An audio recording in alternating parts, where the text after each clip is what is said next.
Vamos saber quem se encontra na casa pela primeira vez. Muito bem-vindos. No final, estamos disponíveis para qualquer esclarecimento que pretendam. Entretanto, nós vamos dar início ao nosso trabalho da manhã com a leitura de uma mensagem do livro Momentos de Iluminação, de Joana de Ângeles, psicografia de Divaldo Pereira Franco. E o título da mensagem é Enfrentando o Medo. A tristeza que se te insinua, dominando, pouco a pouco, as paisagens vivas da tua existência, é sinal de alarme a que deves dar atenção. Ela resulta dos fenómenos contemporâneos do medo e da ansiedade que vives na conjuntura evolutiva. Necessitas observá-los sob uma ótica profunda, de modo a erradicar-lhes as causas, libertando-te da sua constrição. O medo, até certo ponto, é uma reação natural ante o desconhecido e expressa-se de variadas formas no cotidiano. A iminência de um acontecimento desagradável, a surpresa numa situação que parece insustentável, a expectativa por uma resposta que talvez seja negativa, fazem-se acompanhar de um receio normal que se pode transformar em ansiedade controlada.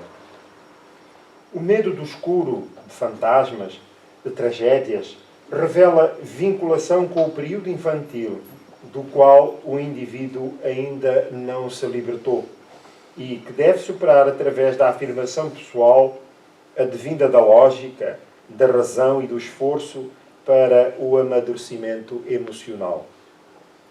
Referimos-nos, no entanto, a este receio que aumenta e exorbita, levando a estado de quase paroxismo em decorrência dos acontecimentos de pequena monta ou de expectativas que produzem taquicardias, sudorese abundante, colapso periférico, expressando o desequilíbrio psicológico.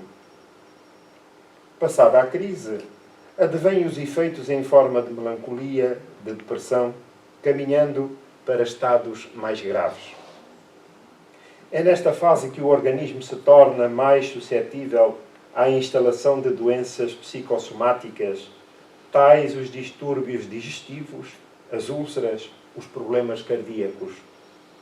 A ansiedade pode manifestar-se de maneira diversa e é responsável por muitos outros males que afetam a saúde e o bem-estar pessoal. A mais excelente terapia contra o medo e a ansiedade é a irrestrita confiança em Deus, que criou a vida com objetivos elevados. A dor não é de origem divina, tem raízes na rebeldia humana. Quando aparece noutras espécies de seres, é fenómeno degenerativo dos corpos que devem passar por transformações inevitáveis. A confiança em Deus, igualmente, deve ser racional e não uma herança psicológica, sem estruturação na experiência dos factos que nos demonstram a sua realidade. Compreendendo que a finalidade da vida é o bem, o homem dá-se conta de que é o responsável por tudo quanto lhe acontece. Portanto, cabendo-lhe trabalhar com afã para produzir causas cujos resultados felizes alcançá-lo-ão mais tarde.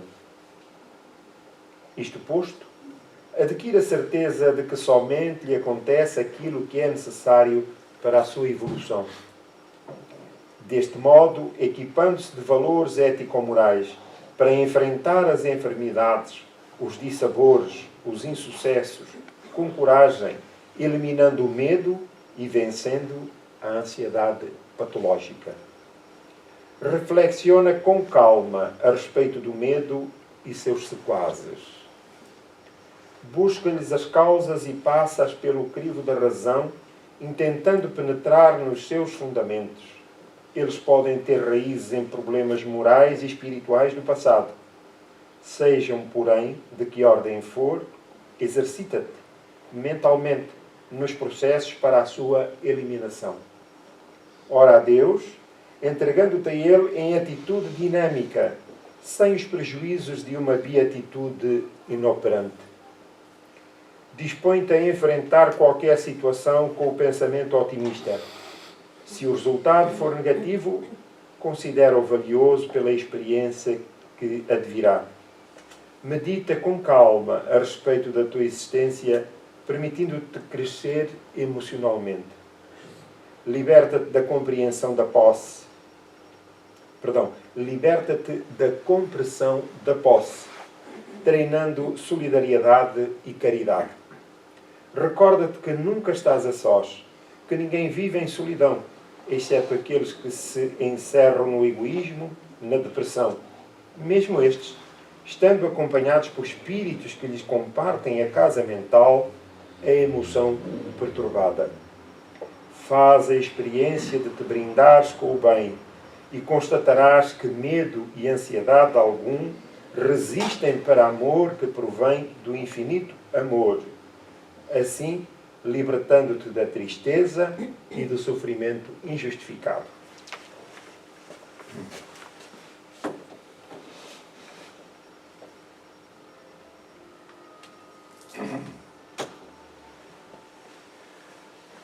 Vamos então dispor a oração, procurando colocar no centro da nossa atenção, da nossa tela mental, a figura de Jesus, o amigo incomparável de todos nós, e deixemos que fluam da nossa intimidade os melhores sentimentos, os melhores pensamentos, e unamo-nos em oração como um feixe de varas iluminados pelos bons propósitos que nos animam, pois estes são momentos de felicidade. De felicidade porque são de comunhão com Deus, nosso Pai e Criador da vida. E de fundo é Ele que nos mantém vivos e vívidos. Por isso, o nosso espírito é de gratidão. Pai de infinita misericórdia, eis-nos em oração, nesta manhã e neste dia que nos concedes para mais uma jornada terrena. Experiências que virão, felizes ou menos felizes, mas sobretudo lições que desejamos reter para que os seus ensinos nos possam enriquecer e impelir no progresso da escala evolutiva a que pertencemos. Querido Jesus, é para Ti, Senhor, que dirigimos também a nossa oração, a nossa rogativa em favor de todos quantos sofrem nos dois planos da vida. Aqueles que estão submetidos a provas e resgates e que aparentemente inocentes face à atual encarnação, o passado, contudo, faz-se presente e reclama a nossa consciência, a reparação, para que o espírito se liberte dos grilhões que o retêm espiritualmente à retaguarda e possam facilitar-lhe, descerrando-se a escala da evolução, para que logo mais, Senhor, no retorno à pátria espiritual, possamos estar em melhores condições, vitoriosos sobre nós mesmos, felizes, luminosos, em paz e harmonia. Rogamos-te, Senhor, por aqueles que são fonte da nossa preocupação, neste plano da vida material, como também no espiritual. Os nossos familiares, aqueles que nos são mais íntimos e recentemente retornados à espiritualidade. A sua figura, Senhor,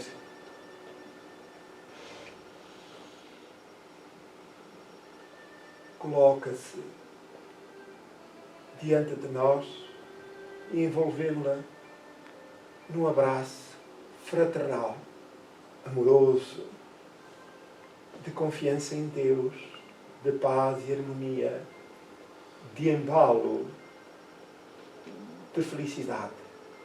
Porque Deus sabe o que nos é mais conveniente. E por isso confiamos em vós, para que as experiências rudes, difíceis, sejam momentos de aprendizado. Mas também por aqueles, Senhor, que se revoltam contra as vossas leis, contra vós mesmos, afastando-se da escala evolutiva, mas influenciando de forma negativa aqueles que procuram, se esforçam pela harmonização interior, pela sua ascensão espiritual. Mestre querido, pela humanidade inteira. Lembramos sobretudo os países em guerra. Lembramos os países onde mais se faz sentir a necessidade dos meios básicos de sobrevivência para uma vida digna, como alimento, assistência médica, educação e respeito pela dignidade humana. Pai de infinita misericórdia, por aqueles espíritos, Senhor, que jornadeiam pelos desfiladeiros das profundezas espirituais, a nossa humilde oração projeta-se para esses antros da dor, para que cheguem aos corações aflitos e sejam igualmente um tónico de fé, de ânimo e de coragem. Por último, Senhor, para esta Assembleia, encarnados e desencarnados, unidos em oração, cantamos louvores à vida e a Deus pela oportunidade, deixando-nos banhar por essas pétalas perfumadas de saúde e paz que descem dos altiplanos da vida. Bendito sejas, Senhor. Bendito sejas. Muito obrigado. Hábito da oração. A prece é luz na defesa do corpo e da alma. Mais adiante, detalharemos com mais cuidado esta afirmação de André Luiz. A prece é luz na defesa do corpo e da alma. Tivemos a oportunidade de escutar também a mensagem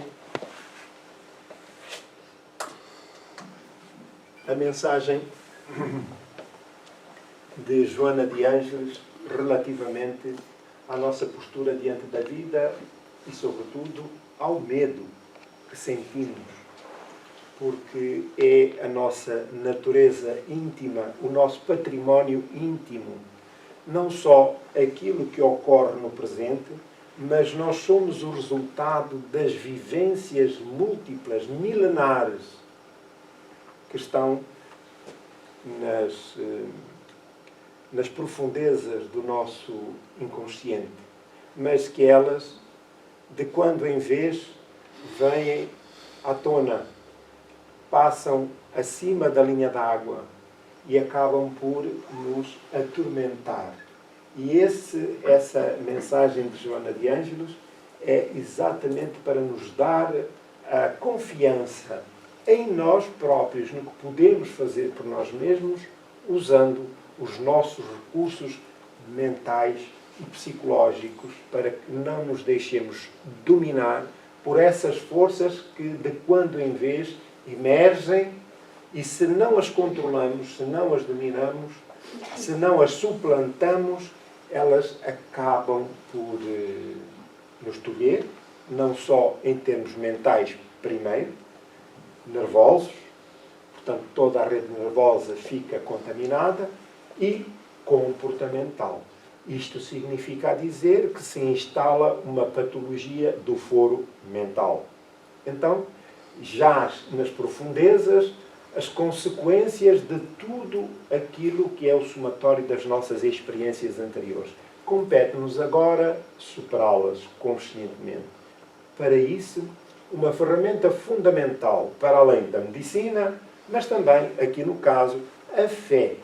Mas não a fé dogmática, mas a confiança irrestrita em Deus. Para que tenhamos, de facto, confiança no Criador. Nós somos partículas divinas que nos movimentamos pela vida. E Deus é a força, a energia que nos alimenta a partir de dentro. Portanto, Deus está, de facto, instalado na nossa intimidade. E essa confiança irrestrita é fundamental porque Deus tudo sabe. E aquilo que nos é conveniente para a nossa evolução nem sempre é compreensível ao nosso estatuto, à nossa cultura, à nossa inteligência, no momento por que passamos. Mas tudo nos é conveniente. E, portanto, por mérito ou demérito, as experiências da vida são lições que devemos aproveitar.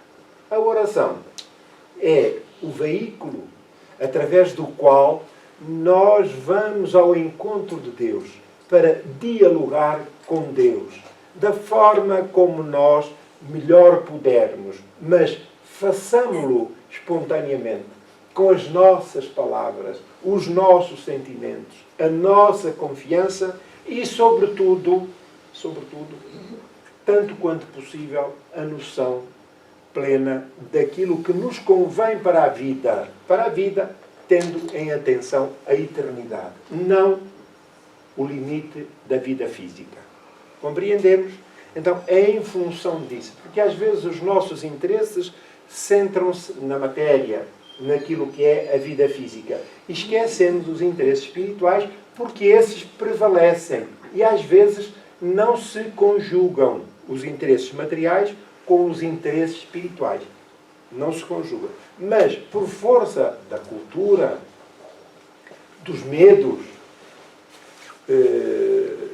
enfim, resultante da instabilidade da vida material, e nós vemos porque ligamos a televisão e aquilo é sempre seguido.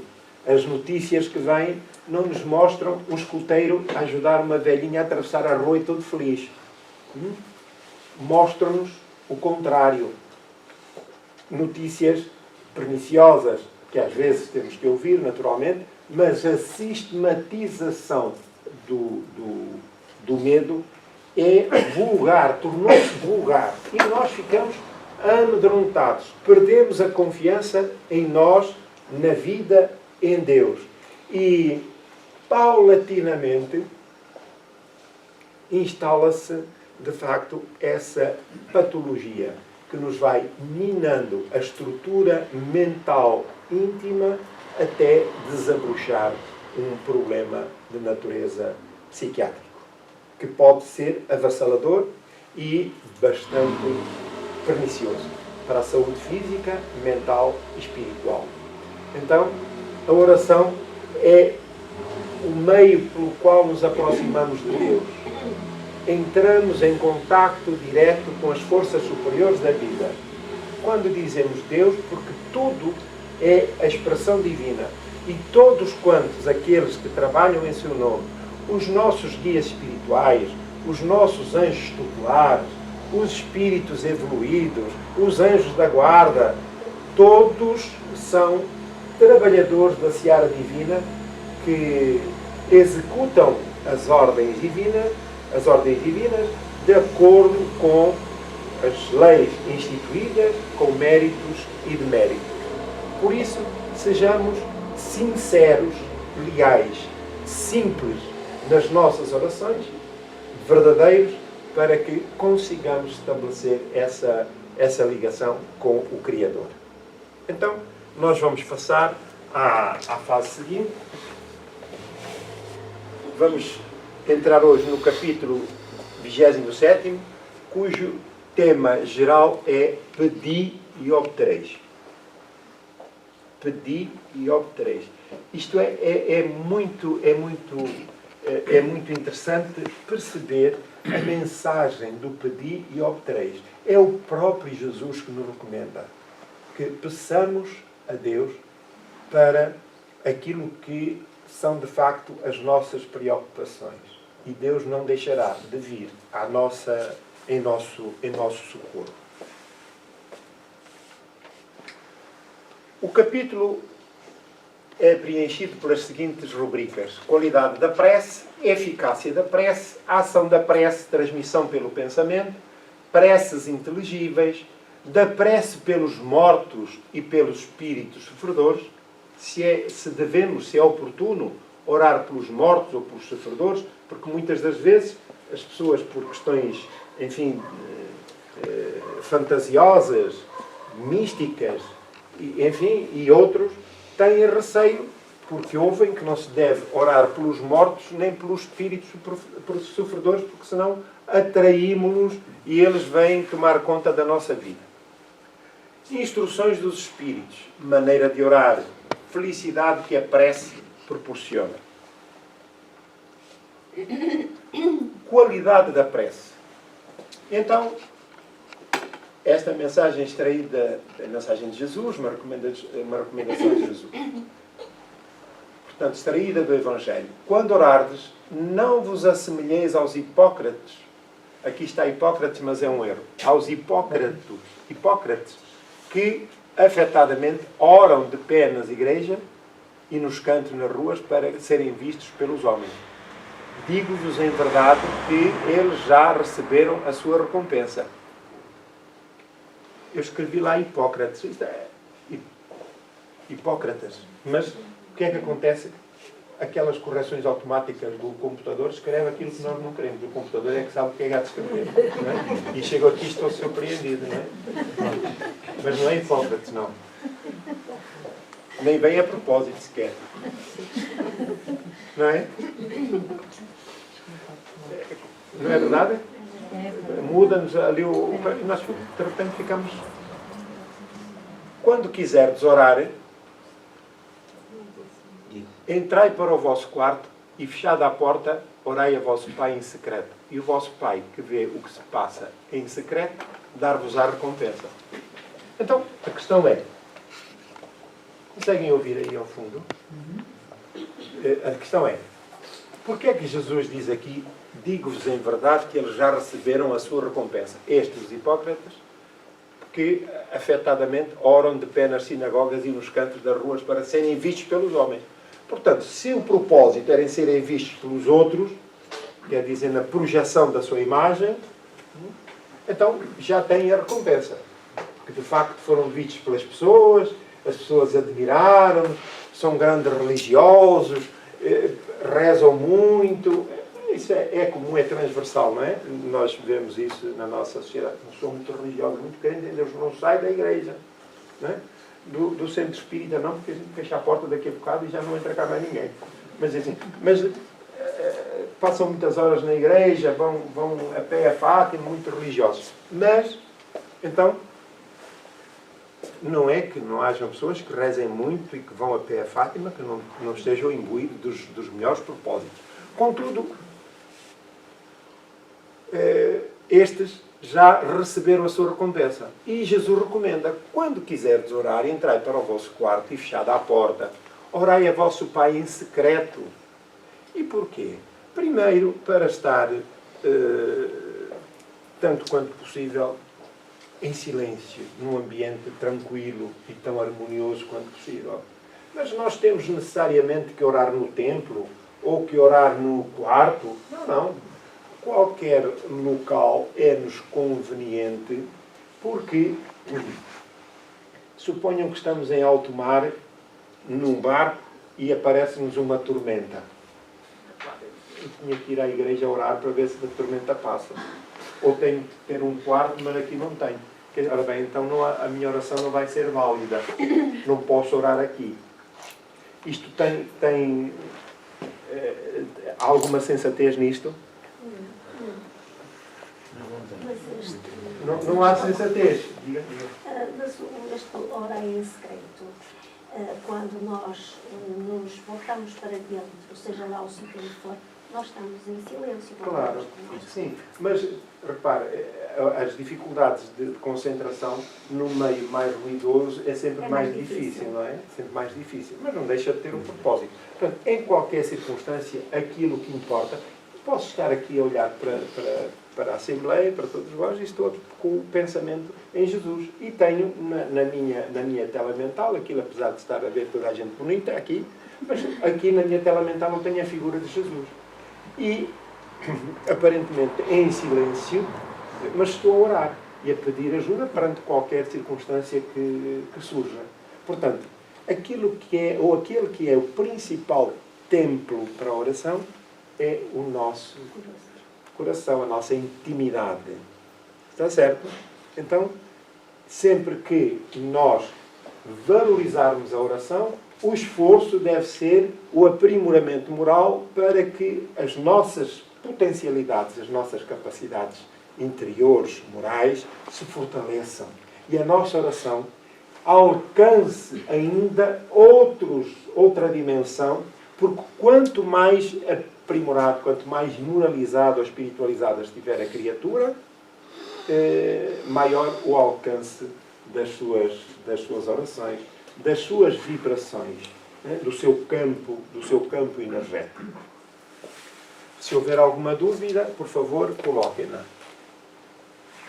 Portanto, e o vosso Pai que vê o que se passa em secreto, dar-vos-á a recompensa. Portanto, tudo aquilo que nós pedimos e que nos seja de facto conveniente à nossa evolução espiritual e moral, naturalmente que seremos atendidos. É por isso que a oração deve estar imbuída da melhor sensatez e sinceridade. E a nossa visão da vida deve ser, de facto, tão espiritual quanto possível. Porque senão Deus não atende. Quer dizer, não conseguimos retorno ao pedido que efetuamos. Porquê? Porque nós, quando nos preparamos, estamos na espiritualidade, não nos esqueçamos que nós somos espíritos. Todos nós somos espíritos. E somos imortais. Portanto, neste momento, a nossa experiência é uma experiência física durante determinado período de tempo aqui no campo, na Terra. Já sabemos, espero que ninguém tenha dúvidas, senão é uma preocupação, que mais cedo ou mais tarde nós vamos ter que viajar, retornar à nossa verdadeira pátria, que é a pátria do Espírito. Nós não pertencemos aqui à Terra, porque a vida na Terra é uma vida precária, provisória, em que o Espírito volta para vivenciar uma série de experiências e depois aproveitá-las tanto quanto possível. E quando retornar, vai, logo que esteja em condições, fazer o balanço daquilo que foi a sua última encarnação e preparar a reencarnação seguinte. E, assim sendo, ele vai olhar para aquilo que ficou, enfim, por realizar, os insucessos, e vai olhar para os sucessos. E, portanto, aquilo que já está consolidado, os sucessos, já não precisa de ser vivenciado, porque não há lição nenhuma a retirar dali. Portanto, já está imbuído, já está sedimentado, a virtude já foi conquistada. E, portanto, começa a agir naturalmente. Aqueles que são os insucessos. Então, são os pequenos detalhes que precisam de ser retificados e, como tal, a nossa programação seguinte vai ser em função desses insucessos. Então, nós estamos, do outro lado, a planear. Então, olha, a minha experiência entendo que deve passar por isto. Eu devo nascer aqui ou acolá. Eu tenho ainda aqui, casos que acontecem, eu tenho ainda aqui alguns diferentes com esta ou com aquela pessoa.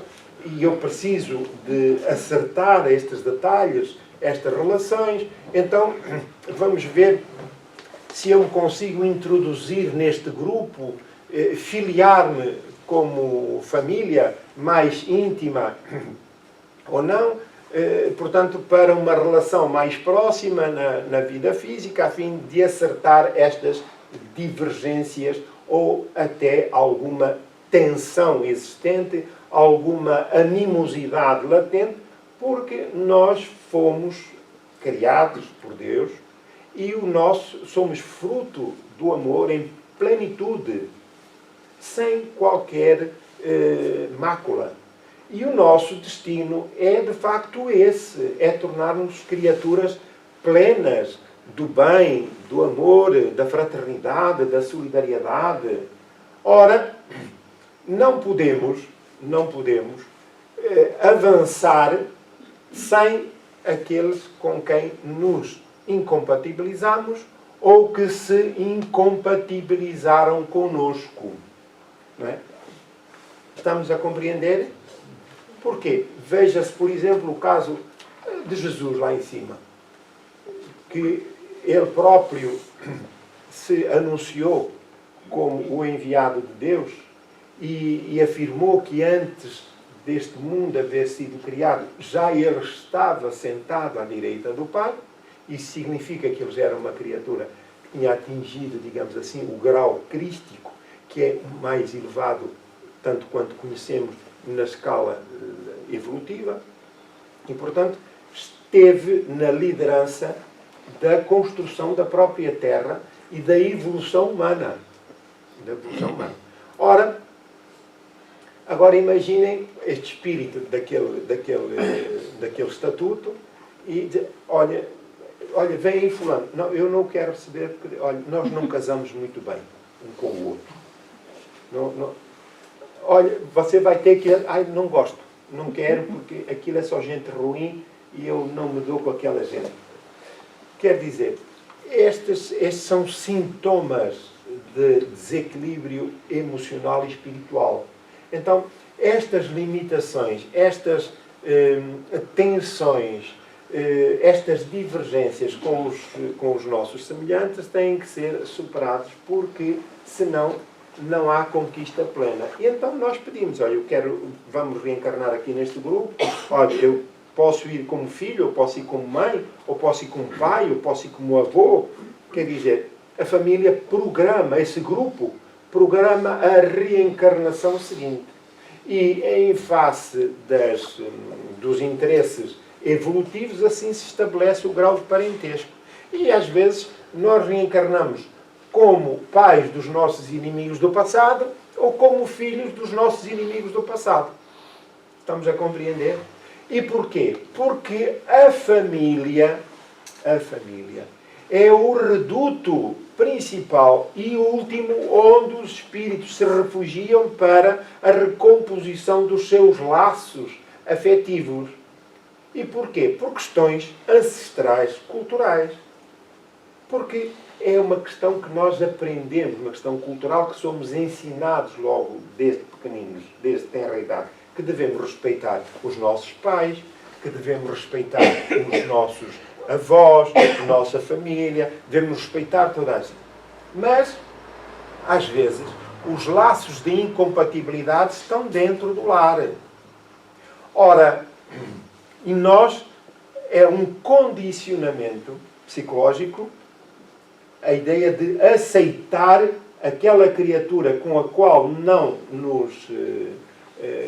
com a qual a incompatibilidade é latente, a adversidade, e aquilo é um condicionamento psicológico.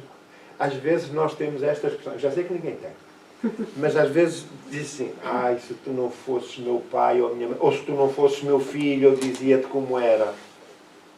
É o condicionamento psicológico. Porquê? Cultural. Está instalado no nosso íntimo. Porque quando é um estranho, nós dizemos assim, olha, acabou, não tenho qualquer obrigação com o senhor ou com a senhora, terminamos aqui, né? Às vezes até pelo telemóvel, Está bem, olha, eu não ouço, estou a entrar nas escadas ou no elevador, vou ficar sem rede. E acabou-se, desliga-se o telefone e foi-se ao bolso. Né? Já sei que ninguém faz, isto é só a minha imaginação a flutuar por aí. Né? Mas, quer dizer, os estranhos, nós não temos qualquer condicionamento psicológico, ou cultural. Mas quando é a nossa família, custa-nos, porque é a sistematização. Então, Deus, na sua sabedoria, quer dizer, quando nós não nos damos como primos, não nos damos como tios, não nos damos como amigos, espera aí, vamos juntá-los todos na mesma família e eles vão, aos poucos, ganhando a tolerância, a compreensão. E então acontece que nós nascemos juntos, crescemos juntos, envelhecemos juntos. Quando chegamos já àquela idade mais madura, dizemos assim, mas, meu Deus, para que tanta rixa, tanto problema? De facto, no princípio, nós não afinávamos muito bem. Pronto, mas agora até nos toleramos e pronto, e temos alguma paciência um com o outro. Ora bem, já é um passo importante. Ainda não falamos de amor, nem de afeto, mas já falamos de tolerância. Já falamos de compreensão. Então, na fase seguinte, na reencarnação seguinte, eles voltam outra vez ao mesmo círculo familiar. Mas aí, aquelas tensões e divergências já foram atenuadas. Então, começa-se a construir um mundo afetuoso, uma relação afetuosa, de amor, de tolerância, e assim, paulatinamente. Ora bem, então, nós às vezes não compreendemos estas necessidades. Não compreendemos. Porque a nossa visão da felicidade é uma visão material, terrena. Então nós queríamos andar à solta pela vida. Né? Areia branca, mar azul, telemóvel, hoje né? Para ir ao Facebook, estar a pôr fotografias das pizzas que comemos todos os dias e, enfim, de qualquer coisa que não tem interesse nenhum, coisas banais e sem qualquer interesse. É a nossa felicidade. É o conceito terreno. O conceito espiritual. Qual é? Não podemos brincar? Podemos e devemos. Devemos ser alegres. Devemos ser compreensivos, sociais, ou socialmente falando. Enfim, porque isso nos ajuda a suportar o peso da experiência terrena. Porque não é fácil a experiência terrena. É difícil para o espírito. E quanto mais sensível for o espírito, mais dificuldade tem na adaptação à vida terrena. É por isso que a alegria faz parte da vida. A felicidade, devemos perseguir a felicidade? Sim, devemos. Devemos perseguir a felicidade. A esperança, tudo isso que nos ilumina a alma. Ora, então, isso vai-se construindo paulatinamente. Ora, se eu estivesse, os meus interesses fossem predominantemente materiais, o que é que eu vou fazer nas minhas orações? Oh, meu Deus, por favor, vê se me levas o meu pai ou a minha mãe, ou aquele, isto são uma pedra de tropeço e nunca mais me largam. É as minhas orações. Com o devido respeito. Mas para compreender bem o fundo da mensagem, quer dizer, o conceito de felicidade terreno é muito limitado. E aquilo que nos incomoda, nós socorremos até a Deus para nos afastar essas pedras do caminho. Mas isso contraria os nossos interesses espirituais. Porque se nós olharmos para além da vida física, então é um mundo de felicidade que nos aguarda. Mas essa felicidade não é possível se nós não estivermos em harmonia connosco e com os outros, com o meio que nos rodeia. Estamos a compreender? Então, a oração é de facto leal e sincera, mas com a noção daquilo que são os nossos interesses espirituais. Muito bem. Então, não cuideis de pedir muito nas vossas preces como fazem os pagãos, os quais imaginam que pela abundância das palavras é que serão atendidos. Não vos torneis semelhantes a eles, porque o vosso Pai sabe do que é que tendes necessidade antes que lhe pensais. Portanto, a oração, um conceito espírita, é simples, curta, simples e objetiva. Curta, porque muitas vezes nós temos alguma dificuldade de concentração. Simples, porque ela revela a sinceridade das nossas palavras. E objetiva, para não divagarmos, para não andarmos a passear pelo espaço. Focados. Portanto, são os elementos fundamentais. E Deus vai, naturalmente, atender. Quando vos aprontardes para orar, se tiverdes qualquer coisa contra alguém, perdoai, a fim de que vosso Pai, que está nos céus, também vos perdoe os vossos pecados. Se não perdoardes vosso Pai, que está nos céus, também não vos perdoará os pecados. Portanto, isto do Evangelho de São Marcos.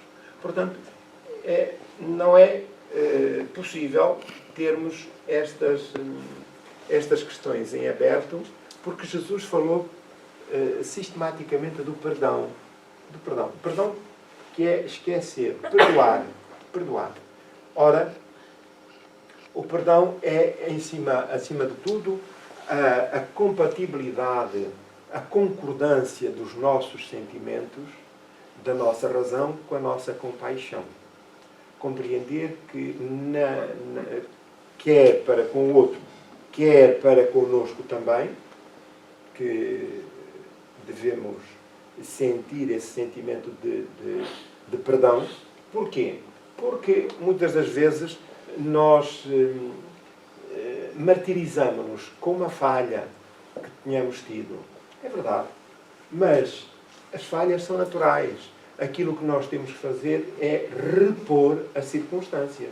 Quer dizer, superar a dificuldade com galhardia, vitoriando ou conquistando vitoriosamente sobre nós mesmos, enfim, o alcance espiritual. E porquê? Vamos outra vez a Joana de Ângeles, para que não demos vazão ao medo, à instabilidade emocional e espiritual. Também disse esta parábola a alguns que punham a sua confiança em si mesmos como sendo justos e desprezavam os outros. Ora bem, então nós já temos aqui um elemento interessante, que é o da vaidade e do egoísmo e o do orgulho, porque são, de facto, os grandes entraves para o progresso espiritual.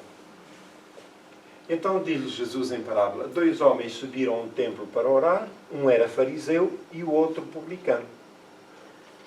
O fariseu, conservando-se de pé, orava consigo mesmo. Ora bem, porquê é que Jesus traz aqui nesta parábola estes dois elementos? O fariseu e o publicano. Os fariseus eram um grupo dentro da comunidade judia, como havia os saduceus, havia os publicanos, havia os nazarenos, mas os fariseus foram aqueles que tomaram o poder. Eles acreditavam em Deus, acreditavam nas Sagradas Escrituras, na tradição oral da antiguidade, dos seus ancestrais, e, portanto, eles cumpriam à risca aquilo que entendiam ser as linhas orientadoras da religião. Mas eram hipócritas. Porquê? Porque viviam mais para a aparência do que propriamente para a substância. Então, é por isso que Jesus os traz várias vezes às suas lições, para que melhor possam entender os seus contemporâneos e todas as gerações seguintes, como é o nosso caso. Então, os fariseus, inclusive, apartavam-se dos outros grupos porque os desprezavam, entendiam que eram grupos de menor importância e capacidade espiritual. Eles eram os eleitos, aqueles que tinham o dever, a obrigação de conservar as tradições do próprio povo. Ora, então eram aqueles que tinham uma admiração pelas massas, exatamente por esse comportamento, pela projeção dessa imagem. E eram eles que interpretavam as Sagradas Escrituras, a Torá, que era, portanto, o livro dos antigos profetas, e, portanto, estudavam, e eram eles que predominantemente explicavam o seu conteúdo. Os publicanos Os publicanos eram um outro grupo que viviam das taxas cobradas aos transeuntes que circulavam pelas diversas regiões, pelas cidades, a entrada das cidades. Portanto, o poder romano instituiu esse serviço que era a taxação das entradas e da circulação de pessoas e bens pelas diversas províncias que havia colonizado, onde se havia instalado. Mas era um serviço que eles davam em arrendamento. Quer dizer, os locais podiam, não só na Palestina, mas também noutros locais, noutras províncias, digamos assim, ocupadas por Roma, podiam candidatar-se a esses serviços, portanto, comprometendo-se a pagar uma parte dos bens arrecadados, das taxas arrecadadas. Então, esse era o grupo dos publicanos. Alguém sabe se no Evangelho há algumas referências a algum publicano? Zaqueu? Não, acho que era António. Não? Estão-me a perguntar se era. Eu também não sei. Agora vamos lá. Zaqueu mesmo. Zaqueu. E mais?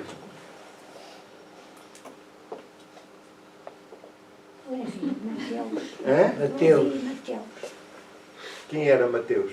Era o evangelista. Exatamente. O evangelista. Mateus, cujo nome de batismo era Levi, também era publicano. E Jesus, quando o convidou a integrar o corpo apostolar, ele mudou de nome. E disse que não era digno. Mudou de nome. Então deixou de ser Levi e passou a ser Mateus. Portanto, a ser conhecido. Há bocado lemos aqui essa passagem. Muito bem. Estamos no bom caminho. Não sei se vão merecer nota positiva. Eu estava tudo assim muito nervoso para a resposta. Hein? Muito nervoso. Só conhecem a música, não conhecem a substância. Não é? Então, o fariseu conservando-se. E reparem que os fariseus que eram muito vaidosos pelos seus conhecimentos e o lugar que ocupavam na sociedade. O fariseu, conservando-se de pé, orava assim consigo mesmo. Meu Deus, rendo-vos graças por não ser como os outros homens que são ladrões, injustos e adúlteros, nem mesmo como esse publicano. Jejuo 2 vezes na semana e dou o dízimo de tudo o que possuo. Portanto, veja-se que o dízimo já tem um historial muito antigo. Mas, ora bem, a ideia logo da criatura é colocar todos os defeitos nos outros. Ele não, ele é o único virtuoso. Eu já sei que nós não fazemos isso. Não é a ideia que nós fazemos nós mesmos, pois não? Ora bem, então é esta questão. A forma como oramos, a ideia que temos dos outros e que temos de nós mesmos. Vamos ver. O publicano, ao contrário, conservando-se afastado, não ousava sequer erguer os olhos ao céu, mas batia no peito, dizendo: meu Deus, tende piedade de mim, que sou um pecador. Declaro-vos que o publicano voltou para casa justificado e o outro não. Porquanto aquele que se eleva será rebaixado e aquele que se humilha será elevado. Então, veja-se a diferença na aparência, na imagem que se projeta, um de santidade e o outro de pecador. Porquê? São os preconceitos.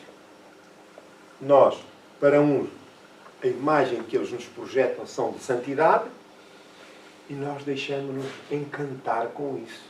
Não vamos à substância. O publicano, porque eram arrendatários, eram funcionários das finanças locais. E ainda hoje, quando nos falam em finanças, nós ficamos assim um bocado aturdidos, não é? Porquê? Porque é uma questão que está ali colocada. Não é porque os outros sejam maus. Nós é que não queremos ir ao encontro das nossas obrigações. Então, sempre que podemos fugir, nós aí estamos. Então, as culpas transferimos-las para os outros. Não as assumimos de facto. Então, o coitado do publicano, os publicanos, tinham... enfim, sofriam desse preconceito e eram marginalizados. Ora, aqui no caso, Jesus coloca no mesmo palco duas figuras, sob o ponto de vista da fé, antagónicas. Um que se apresentava como profundamente religioso e cumpridor das leis divinas era um falhado sob esse ponto de vista.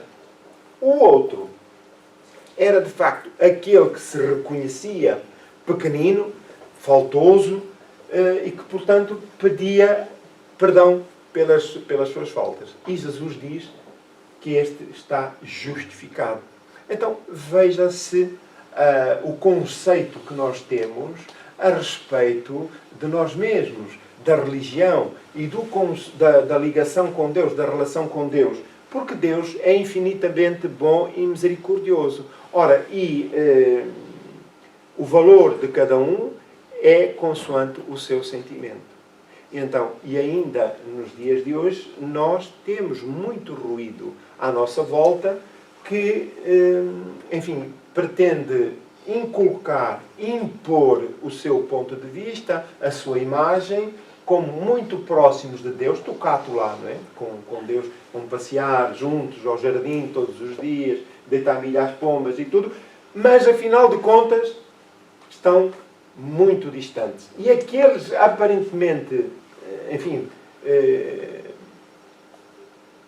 sem importância nenhuma, por força dos conceitos e preconceitos da sociedade, são, de facto, as criaturas que estão em cumprimento, apesar de não religiosos, mas estão em cumprimento com as leis divinas. Então, estes dois indivíduos, desencarnando, sabem qual vai ser o paradeiro deles? Dá para ver. Enquanto um é assoberbado com o orgulho e com a vaidade, naturalmente é que será atraído para os antros de infelicidade e de dor, para o meio com o qual se afina, porque é espiritualmente precário.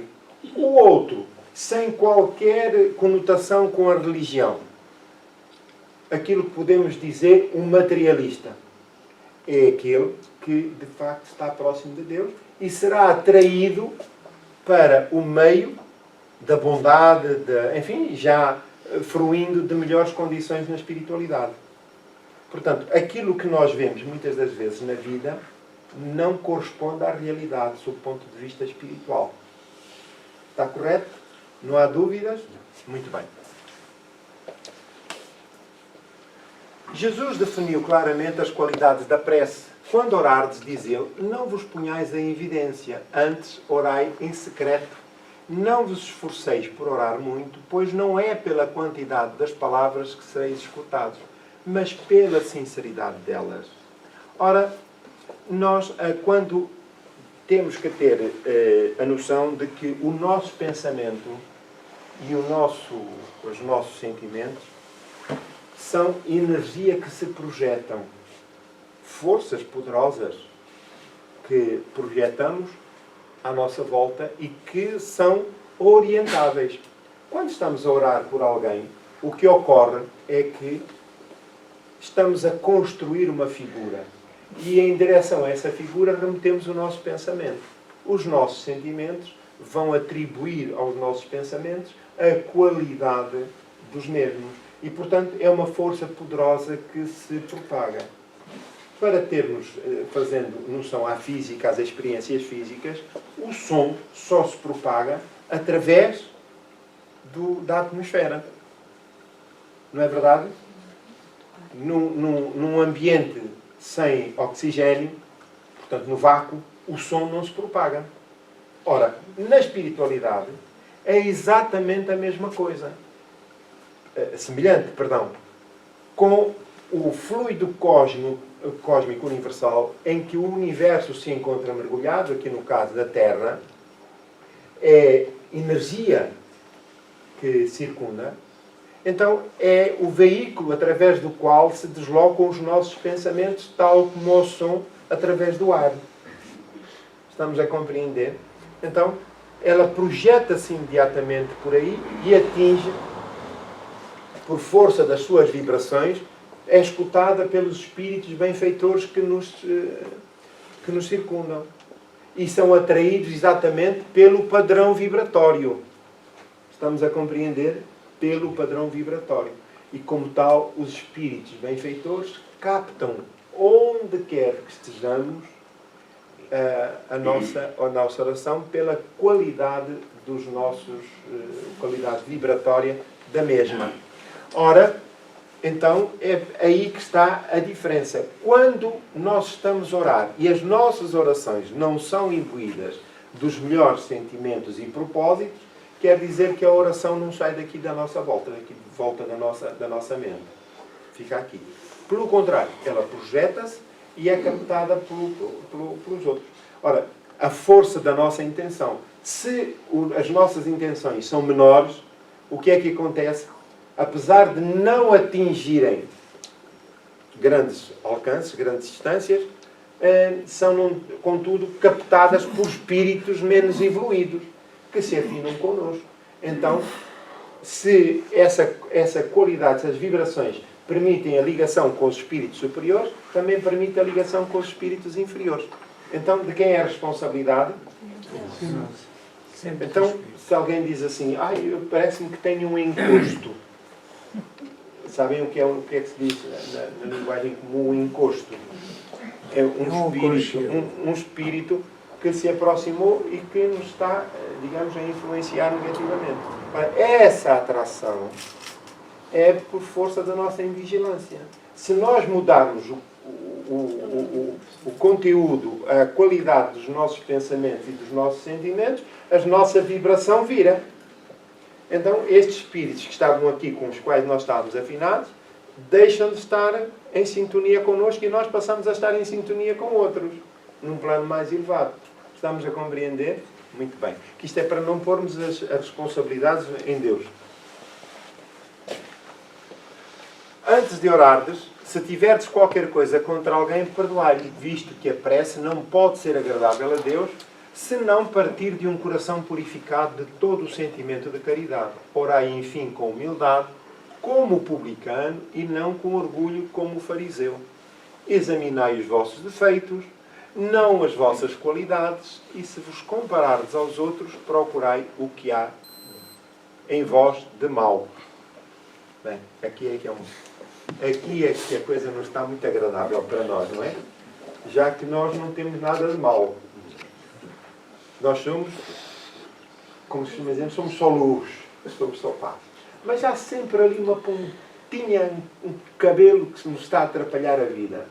Então, a nossa intenção, a nossa honestidade em ir ao encontro daquilo que é, de facto, a nossa intimidade, o nosso caráter, o nosso estatuto moral, importa para nos podermos libertar, trabalhando pelo nosso aperfeiçoamento. Já acabou. Pronto. Terminamos aqui o nosso...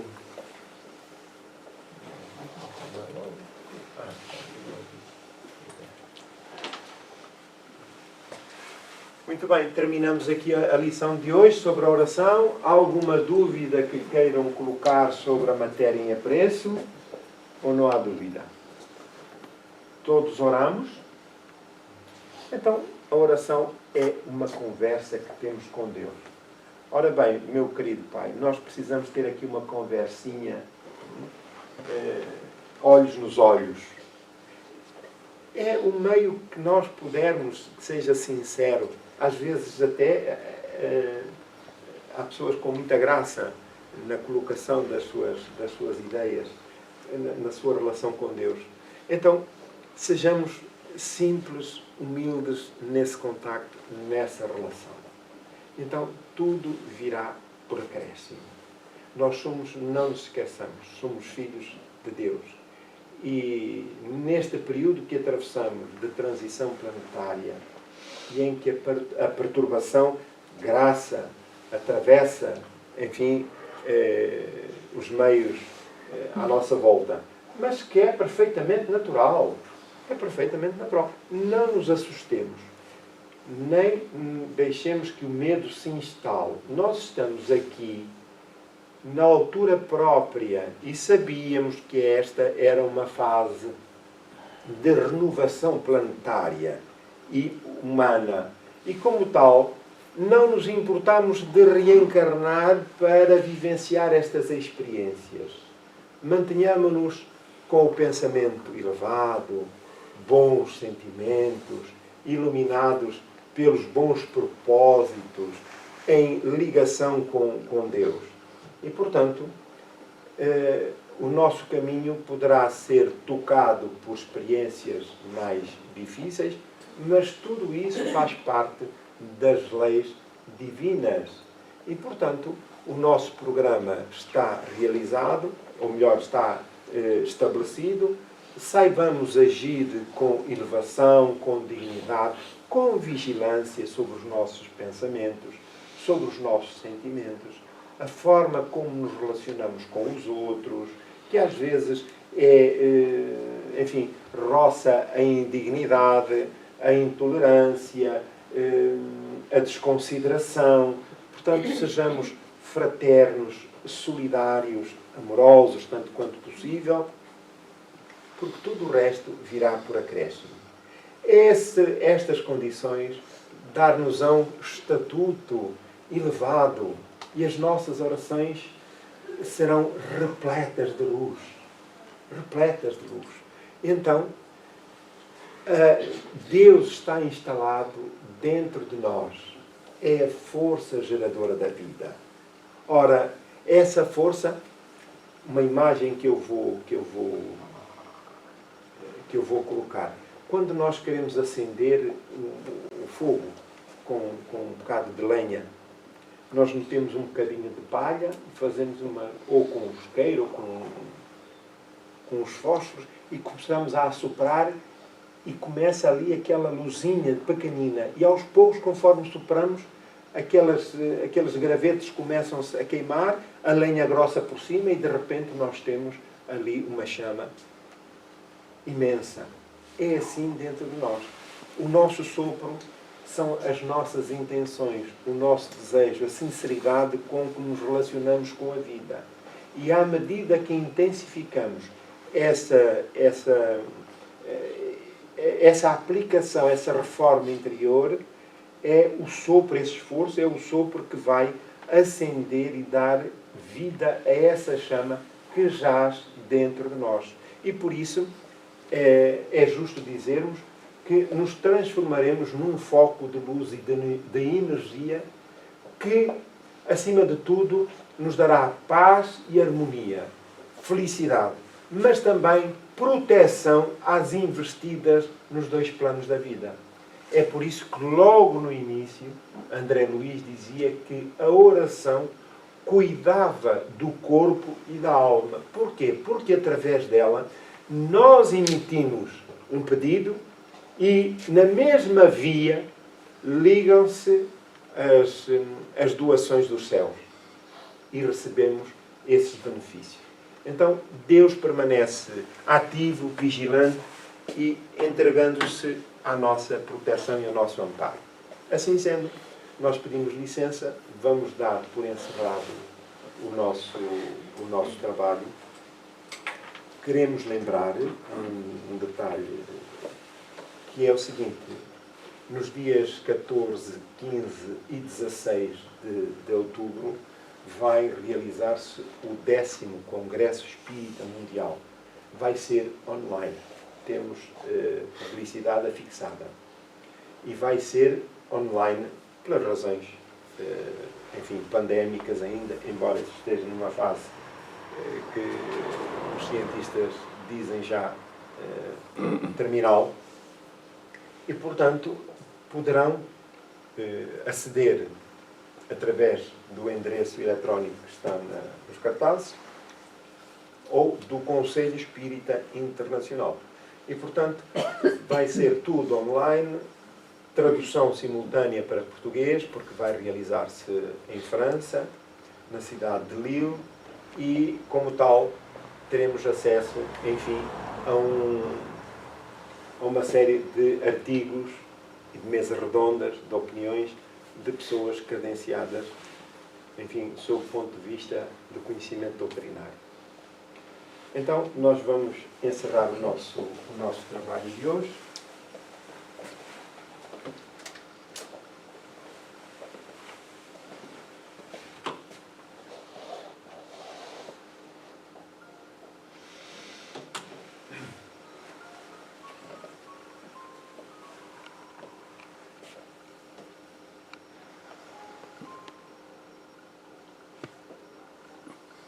Deixemos-nos envolver pelas bênçãos do ambiente.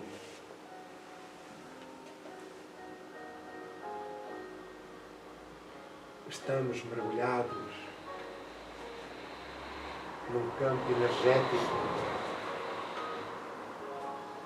que resulta da conjugação dos nossos propósitos e dos benfeitores aqui presentes.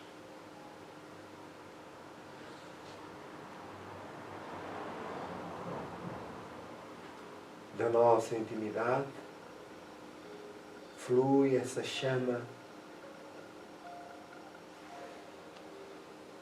de amor e paz que se dilata, que se expande, envolvendo toda a Assembleia.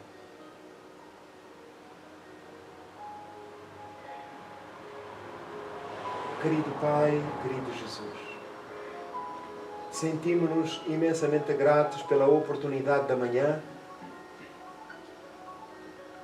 pelo reencontro, pelas reflexões em torno do Evangelho, das lições que Jesus nos deixou a quando da sua missão na Terra. Sentimos-nos gratificados. Sentimos-nos em paz.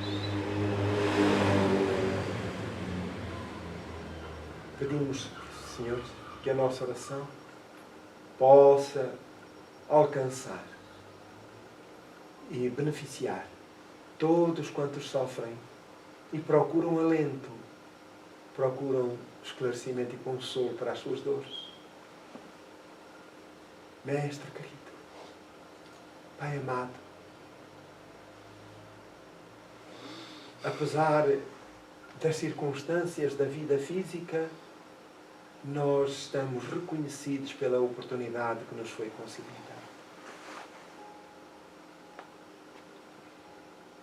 E aquele, Senhor, que não compreende as vicissitudes, as provas, os resgates a que se encontram submetidos, a nossa oração, Senhor, pretende amainar as suas dores, levar-lhes consolo, um abraço fraternal e amigo.